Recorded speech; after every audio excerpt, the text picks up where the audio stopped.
कैलाश पर। शिव जी कहाँ निवास कर रहे हैं? शमशान में। शिव जी कहाँ रह रहे हैं? पर्वत के ऊपर। सती मैया कहाँ रह रही है? राजा दक्ष प्रजापति के घर में, जहां करोड़ों की संपदा है, वैभव है, धन है, संपदा है, सत्ता है, सब कुछ है। दक्ष प्रजापति की यहां कोई कमी नहीं है।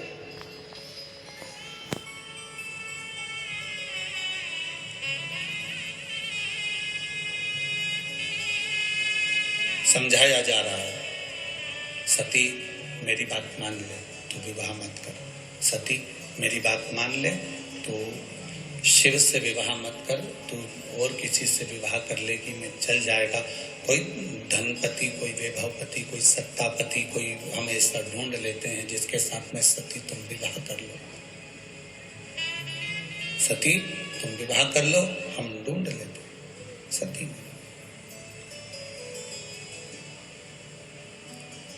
सती कहती हैं मैं विवाह करूंगी तो केवल देवाधिदेव महादेव से करूंगी, इसके सिवा विवाह नहीं करूंगी। दक्ष प्रजापति ने भगवान शंकर को बुलाकर एक बात बड़ी सुंदर कही, और एक एक लड़के की बुद्धि में ये बात बैठना चाहिए जो शंकर भगवान ने दक्ष प्रजापति से कहा। पहले दक्ष की बात सुन लेना, उसके बाद शंकर जी की बात सुन लेना। विवाह करने वाला लड़का, विवाह करने वाला वर, उसके मुख पर शिव महापुराण का यह संवाद उसकी जिह्वा पर होना चाहिए।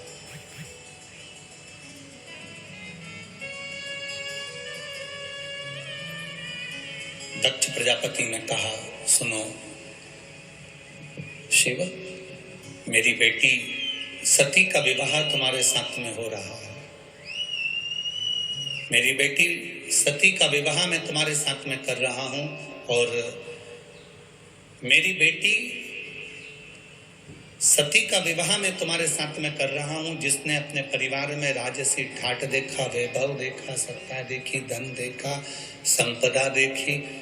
अब मेरी बेटी तुम्हारे साथ में विवाह करना चाहती है। तुम कैलाश पर रहते हो, शमशान में रहते हो, तुम्हारे पास में ऐसा धन, वैभव, संपदा कुछ भी नहीं है।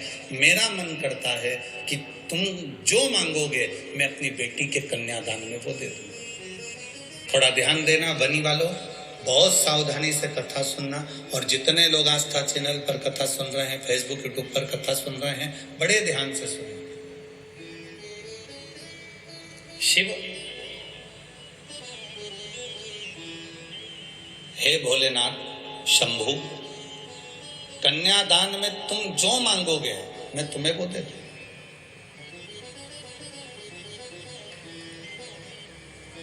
आज मेरी बेटी बिहार रही है, तुम्हें जो चाहिए मांगो। भोलेनाथ जी ने कहा दक्ष प्रजापति को देखकर।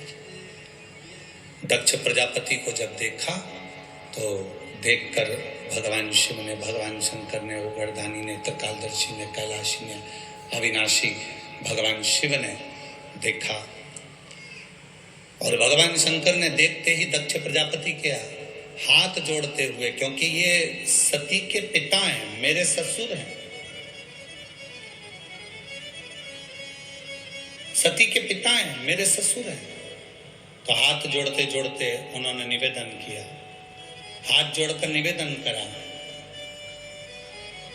दक्ष प्रजापति से, ससुर जी, पिताजी, मैं आपकी बेटी की मांग में जो सिंदूर भरूंगा, बस वो सिंदूर भरी हुई बेटी मुझे कन्यादान में दे देना, और वही इतना वर जरूर देना कि सिंदूर जो उसकी मांग में भरा गया है, वो सिंदूर मांग में भरी हुई बेटी आज डोली में बैठ रही है, और ये वर देना कि वो मांग में सिंदूर भरी हुई बेटी एक दिन अंतिम समय पर अर्थी में परिलेटी,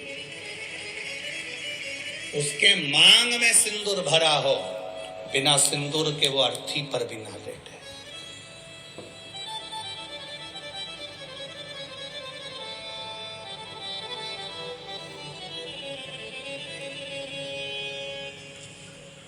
शक्तिपीठ गए हैं?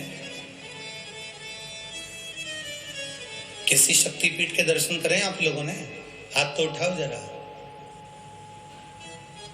52-51 जितनी शक्तिपीठों का स्मरण हमारे शास्त्रों में आता है, उन शक्तिपीठों में जाइएगा।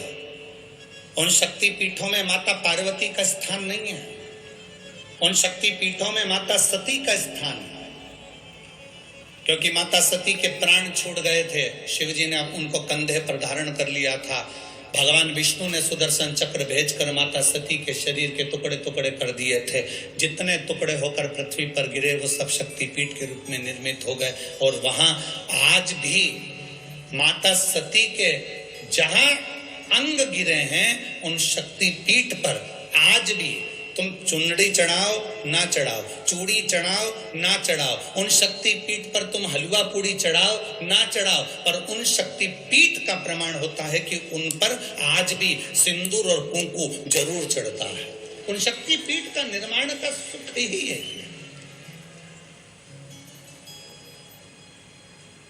और किसी भी शक्तिपीठ पर जाओ, जितने तुम माता रानी के दर्शन करने के लिए जाओ, तुम चाहो जिस देवी के दर्शन करने के लिए जिस शक्तिपीठ पर चले जाओ, तुम्हारे को जिस शक्तिपीठ पर जाना है उस शक्तिपीठ पर जाओ। देवी का दर्शन करने के लिए, तुम माता रानी का दर्शन करने के लिए, तुम भवानी का दर्शन करने के लिए जिस शक्तिपीठ पर जाना चाहो उस शक्तिपीठ पर जाओ।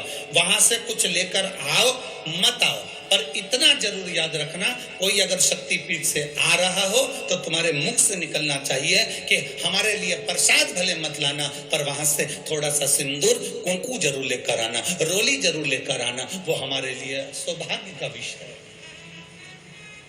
वो हमारे लिए आनंद का विषय है।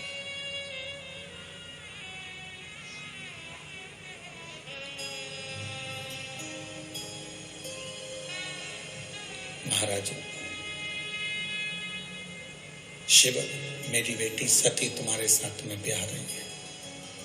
शिव, मेरी बेटी सती का विवाह तुम्हारे साथ में हो रहा है। मेरी बेटी सती तुम्हारे साथ में ब्याह रही है। मेरी बेटी सती का विवाह तुम्हारे साथ में हो रहा है। और मांग लो, तुमको कन्यादान में अगर कुछ देना हो तो आप बोलो, हम आपको वो दे देते हैं। भोलेनाथ मना करते। क्यों मना करा? कार वाली बहू लेकर आओगे तो वो तुमको गैस पे रोटी सेक के नहीं देगी, तुम्हें सेक देगी।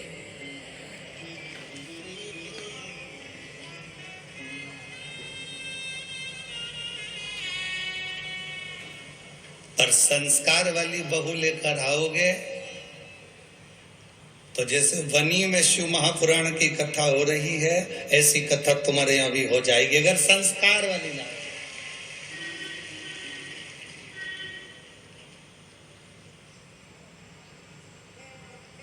आज के जमाने में शादी नहीं होती, समझौता होता है। आज के जमाने में विवाह नहीं है, आज के जमाने में खरीदारी है। रिश्ता जहां होता है वहां पहले बात हो जाती है, 10 लाख का,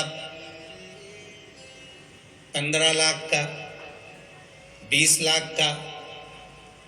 और माँ बाप भी धन्य हैं जो खरीद भी लेते हैं, क्योंकि इनकी आदत में है। बेटी छोटी थी तो उसके लिए 10 रुपए की उनने टॉफी खरीदी। बेटी बड़ी हो गई, 10,000 की साइकिल खरीदी। बेटी और बड़ी हो गई तो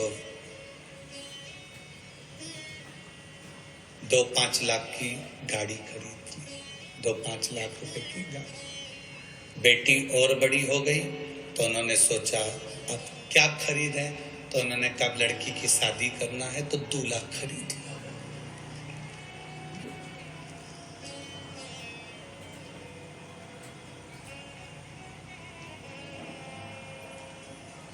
तुमने भी सोचा ससुर अच्छा मिला है, गाड़ी दे रहा है, जमीन दे रहा है, बेटी दे रहा है, half set, full set, sofa set सब दे रहा है, पर तुम ये अंदाजा नहीं लगा के बैठे कि उसकी बेटी जब तेरे यहाँ आएगी तो सोफा सेट तो रहेगा, हाफ सेट तो रहेगा, फुल सेट तो रहेगा, पर तू अपसेट रहेगा।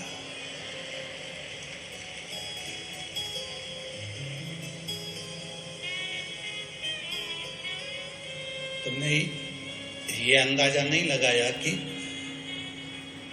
तेरा क्या होगा कालिया। तुमने तो धन देख लिया, संपदा देख ली, सत्ता देख ना। बहुत ध्यान देना शिव महापुराण की कथा पर। अगर तुम्हारी बेटी संस्कारित है, तुम्हारी बेटी में संस्कार है, तो करोड़ों का धन मत देखना, बेटी के लिए वर देखना। लड़का नहीं, वर देखना। अगर तुम्हारी बेटी संस्कारवान है तो ये निश्चित है तुम्हारे पास में धन नहीं भी होगा ना तो वो घर को करोड़पति तो एक दिन बना ही देगी। अगर उसका दिल हृदय बड़ा है तो वो घर में संपदा लेकर आएगी। पर हम होड़ में लगे हैं। हमारा घर जितना बड़ा है ना, हमारे यहाँ पर 4 पेट्रोल पंप हैं तो कम से कम 2-3 पेट्रोल पंप का मालिक लड़का मिलना चाहिए। हमारा बंगला जितना बड़ा है उससे दुगना बड़ा बंगला लड़के का होना चाहिए। हमारी बेटी के अनुसार रामचरितमानस कहती है सीता जी 4 वर्ष की अवस्था में धनुष बाण उठाकर चढ़ा देती थी, तो जनक जी ने यह संकल्प ले लिया था कि सीता का विवाह उसी के साथ करूंगा जो धनुष को उठाकर चढ़ा देगा। अर्थात ये हमारी सोच होना चाहिए कि बेटी तुम्हारी जितनी विद्वान है, बेटी तुम्हारी जितनी समझदार है, उससे दुगना समझदार उसका वर होना चाहिए, धन नहीं।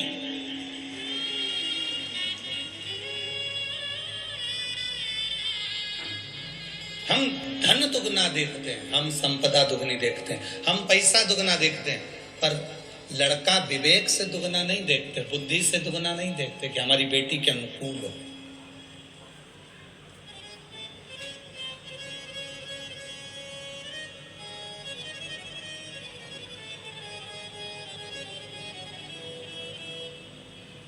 खूब दिया, खूब।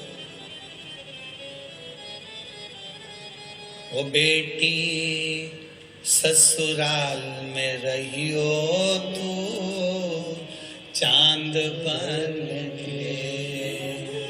तुम भी बोलो एक बार, बेटी ससुराल में रहियो तू चांद बन के। हीरा और पन्ना